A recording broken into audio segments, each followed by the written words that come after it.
മുതലപ്പുഴ അഴിമുഖത്തെ മണൽ നീക്കം വേഗത്തിലാക്കുവാൻ കണ്ണൂർ അഴീക്കലിൽ നിന്നുള്ള മാരിടൈം ബോർഡിന്റെ വലിയ ഡ്രഡ്ജർ രാവിലെ മുതലപ്പുഴയിലെത്തിച്ചു.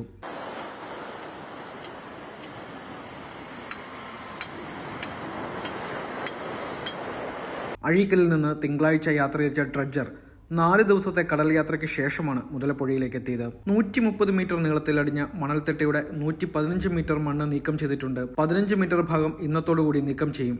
ഇതോടെ പൊഴി മുറിക്കൽ പൂർത്തിയാകും.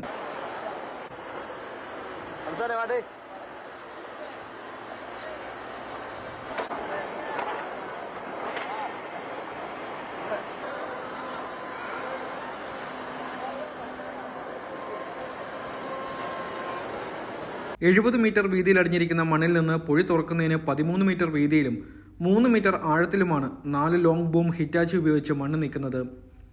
മണൽത്തിട്ട മുറിച്ച ഭാഗത്ത് ഡ്രഡ്ജർ പ്രവർത്തിപ്പിച്ചുള്ള ആഴം കൂട്ടലും പുരോഗമിക്കുകയാണ്.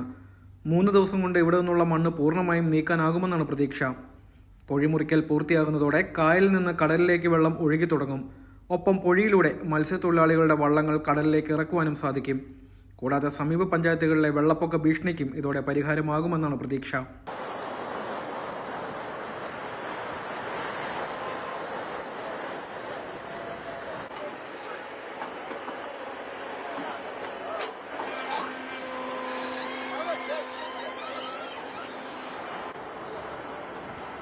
അഴിമുഖത്ത് മുമ്പെങ്ങുമില്ലാത്ത വിധം അനിയന്ത്രിതമായി മണൽത്തിട്ട രൂപപ്പെട്ടതിനെക്കുറിച്ച് പഠിക്കുന്നതിനും ഇതിന്റെ അടിസ്ഥാനത്തിൽ നേരത്തെ നടത്തിയ മോഡൽ സ്റ്റഡി റിപ്പോർട്ട് ഒന്നുകൂടി പരിശോധിക്കുന്നതിനുമായി central water and power research സ്റ്റേഷനിലെ വിദഗ്ധ സംഘം മുതലപ്പുഴയിലെത്തുമെന്ന് ഹാർബർ എക്സിക്യൂട്ടീവ് എഞ്ചിനീയർ അനിൽകുമാർ അറിയിക്കുകയും ചെയ്തു.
Subscribe to One India and never miss an update.